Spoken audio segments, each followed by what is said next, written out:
Fizi News 24. Média d'information en temps réel. Fizi News 24. Chombo cha habari kwa muda sahihi. Média d'information en temps réel.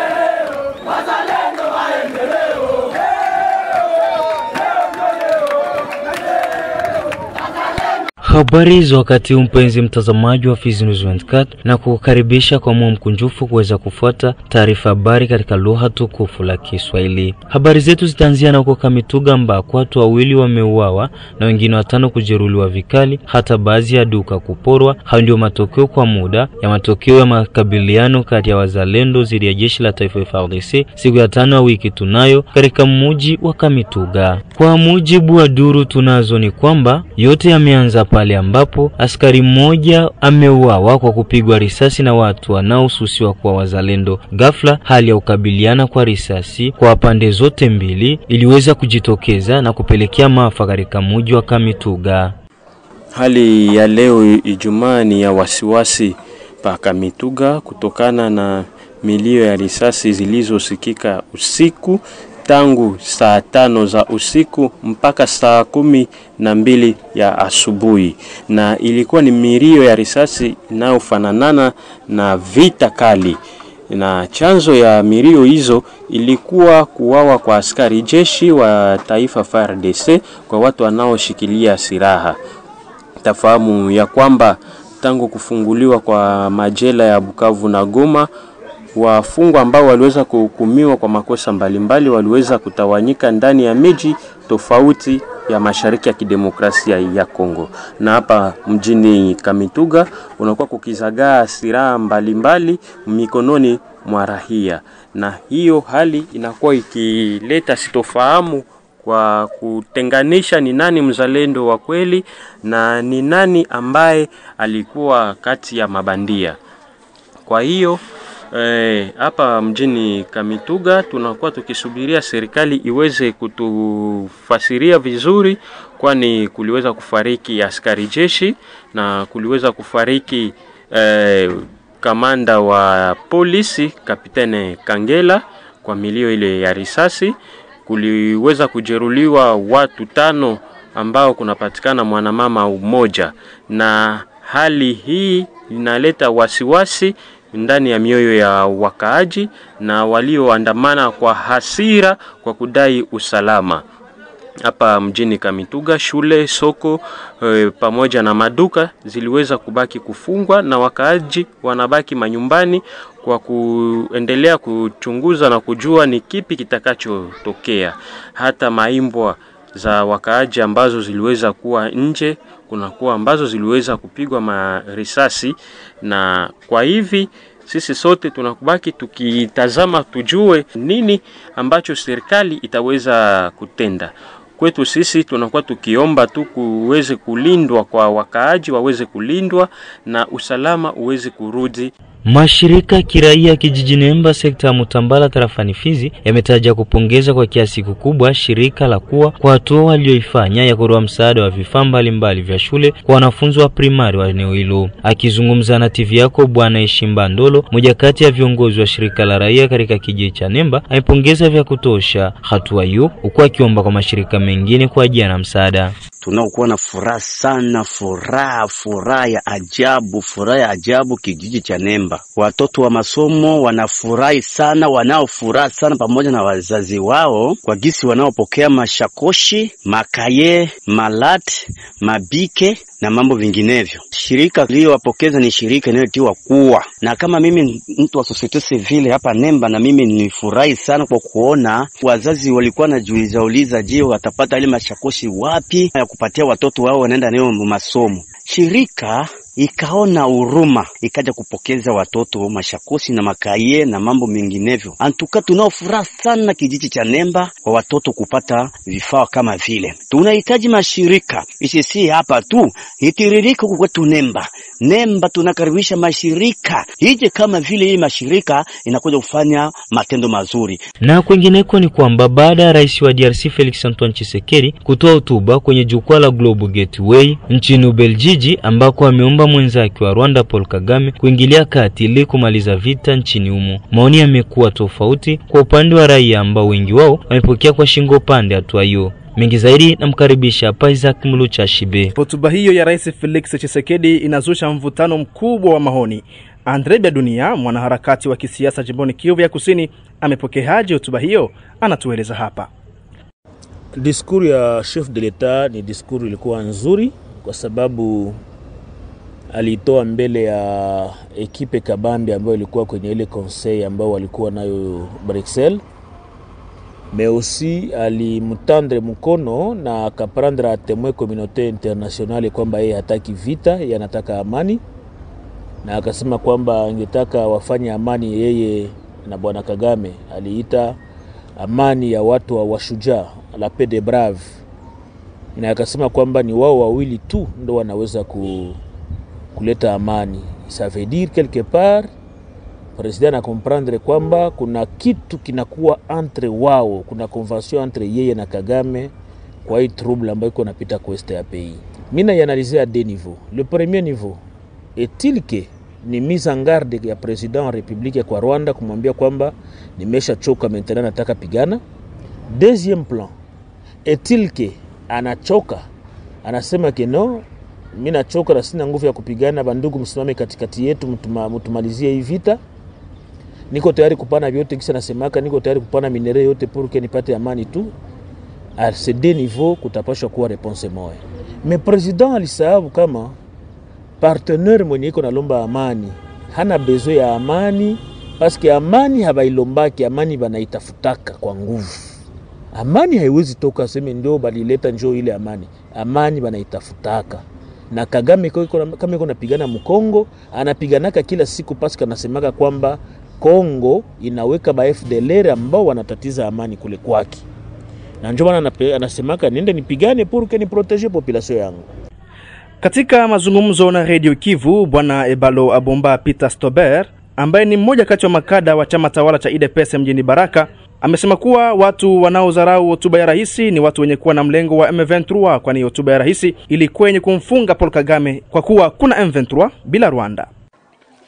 Watu ambao wanasema hiyo maneno ni watu ambao walikuwa washaenda kwenye M23, kwa sababu hata jana uliona diskuru ya Bertrand Bisimwa alisema kwamba hivyo Tshisekedi anasema huku vinamwangalia yeye na Kagame abituangalie. Juu iliona diskuru ya Tshisekedi imewafunga kamba.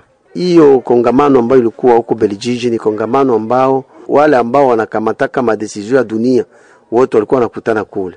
Tshisekedi akaona mwa mkutano aonyeshe watu kama mwenye kuna problemi ni Kagame, na njoo alimwambia na fungula mkono na kuita ile Wafaransa wanasema metandi yangu, na kuita ukuje ili tutafuta amani, kwa sababu tuko bajirani miaka yote mzima.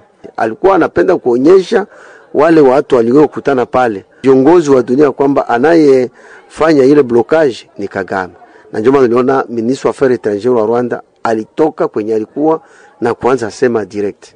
Kwa hiyo ile discours Tshisekedi alifanya pale alimfunga Kagame na alionyesha Kagame kulimwengu kama yeye njoo apende amani ya Kongo, anapenda kuikala Kongo kuwa na exploiter mali ya Kongo. Kagame yeye njoo ana support hiyo movement ya M23. Hakuna M23 bila Kagame. Kagame akitosha majeshi yake hakuna M23 itaishi. Cha pili, kusema ile matamshi kule kwenye kongamano ni wale wafadhili. Rwanda hana uwezo wa kupiganisha Kongo. Wanaopiganisha Kongo ni wazungu, ni Wafaransa. Sasa mwa ile kongamano wote walikuwa pale. Alipenda kuonyesha na wale wa Bayer waambie Rwanda atoshe manani majeshi yake na waache kumusapoti Rwanda kwa ile. Hata hivyo, katika jambo hilo raia wa mji wa Baraka wamepokeaje hotuba hiyo? Hawa hapa wamoja kati yao wamejieleza. Kusikia president wa eta sawa hii ya Kongo kwenda kujishii kwa mtu sawa vile commissaire de zone, kwa kweli sisi tuliona alikutufurahisha sana sana. Kwa maana gani? Haitakuwa kila mara wanaenda president wa Rwanda anasema mimi kabla FDLR yatoka Mkongo, mimi Kongo ni Kongo tu. Sasa president tunashangaa eske haikuwa anamuelewa mwenzake au namna gani? Hiyo kweli kwa upande wangu niliona M23 kuna avance na yeye angali tu kwenda kujisisi kwa yule mtu. Habina maana, inaonyesha kama hatuna nguvu na hatuna uwezo. Cha muhimu tungejikusanya, tujiweke pamoja na tupigane moja kwa moja. Labda inaweza leta kupatia Wanyarwanda adabu. President wetu alikosea.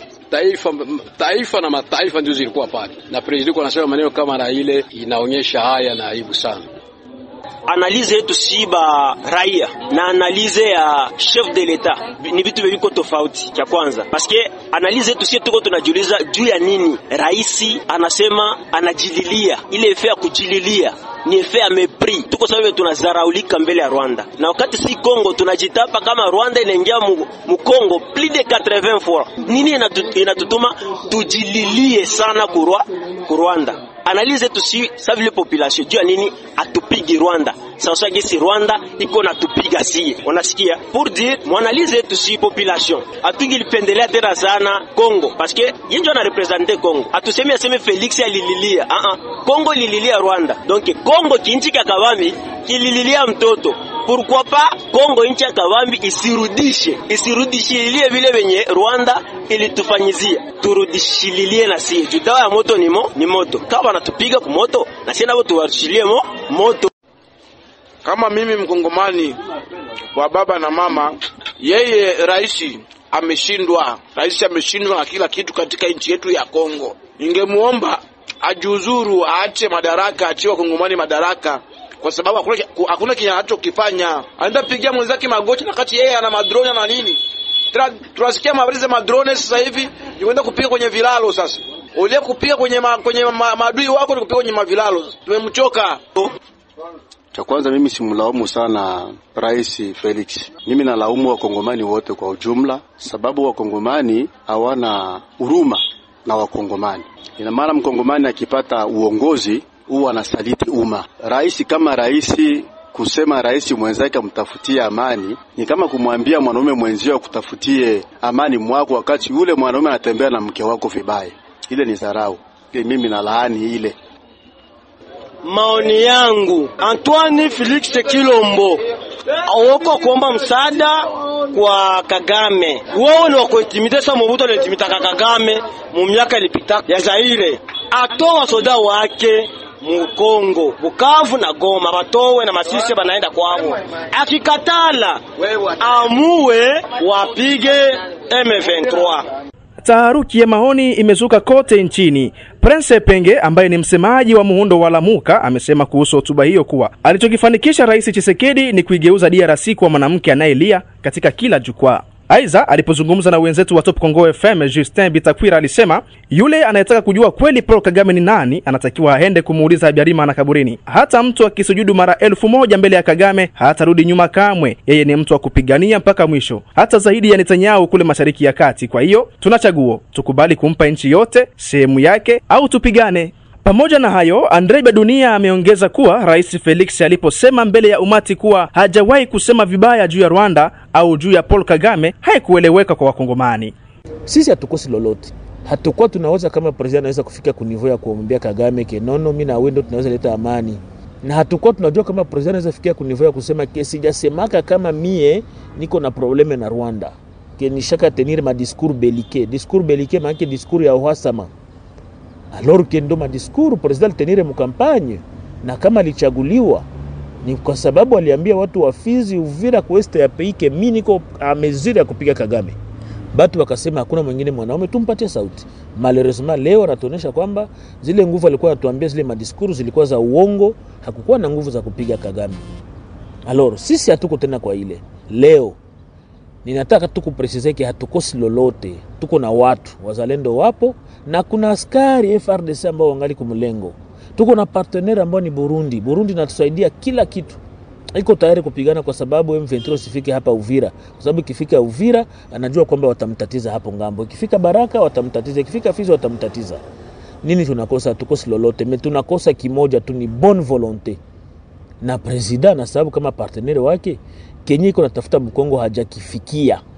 Kenya iko natafuta Mkongo ni kuinstaller ba tutsi ku este ya pays.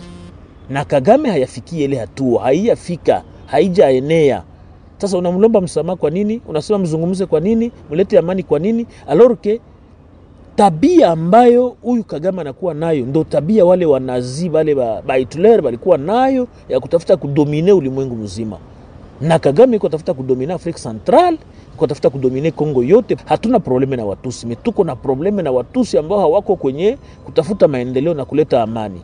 Kila mwenye atakuwa mwa ile mlengo sisi tutampiga vita. Alors, nataka kumaliza tu na kusema kwamba president tusaidie sana. Atusaidie sana. Na Kagame hata sikia madiskuru, Kagame asikia yake madiskuru, Kagame hana besoin ma teori, Kagame iko na besoin sikeri. Sasa limelia atarudia nyuma na watoto wako tayari, lakini kuna kosekana volonté. President wa Republique kama Kagame hakukusikia, patia vijana silaha wapigane. Lakini mateori Kagame atakamata vijiji na vijiji kila siku na sisi tutajikuta kwamba hatuendi fasi. Mwishowe Ebalo Abomba Peter Stober amewataka raia kutegemea matunda mazuri kupitia mikutano ambayo rais anakwenda kuifanya kwenye nchi za Ulaya. Ile Tshisekedi wakati alisema risasi moja likilia Rwanda nitapika, alikuwa anasema kweli, lakini napenda niambie watu hivi, ile yote kama Tshisekedi hakuifanya ni juu ya ulimwengu, ile wanaita ma puissance. Haipendi vita ya Kongo na Rwanda. Ni vita vyenyewe viko napiganiwa na mataifa makubwa. Alors Tshisekedi alikuwa na ile hali ya kusema atapigana na Rwanda na anaweza aenda na bapigana naye. Lakini mataifa makubwa anamwambia acha na njoo na biko banaenda mwaibe ma negotiation. Najua hii itazama matunda kwa sababu wale ambao wanamsupport Kagame wote wameshajulikana na wameshapata haya. Mimi ulimwengu yote inawaonyesha kwamba hawezi ukaenda treaty na Rwanda kama commissioner na Kongo iko mwenye mali yake. Majeshi ya Rwanda kitoka na ile msaada wa France kiisha, hakuna M23. Nina uhakika hii round ya semaine prochaine italeta solution na vyote vitaisha. Sisi wakongomani tuisha nunua vifaa, tunavinunua, lakini napenda nikwambie kwamba vita avishake kubunduki. Hakuna dunia mzima, hakuna fasi baisha maliza vita kubunduki. Bunduki na kuaka ina execute siasa. Bana malizaka vita kusiasa kisha bunduki ina execute. Na njoo Tshisekedi iko anafanya.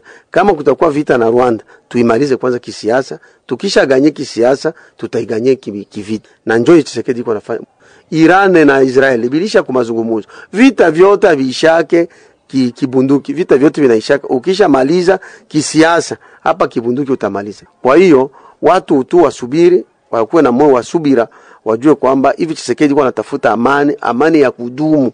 Hii miaka 23 tuliishi yote ya vita, iishe na watu waishi na amani, wakongomani bavivre inchi yao. Njoo Tshisekedi anapenda kutafuta kado aachie wakongomani ya amani ya kudumu.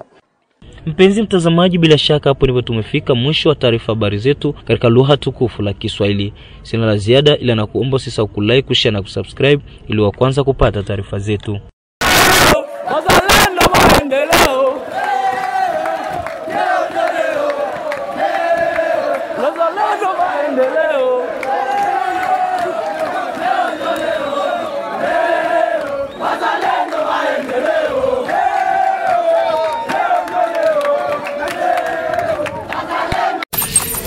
Fizi News 24, média d'information en temps réel. Fizi News 24, chombo cha habari kwa muda sahihi. Média d'information en temps réel.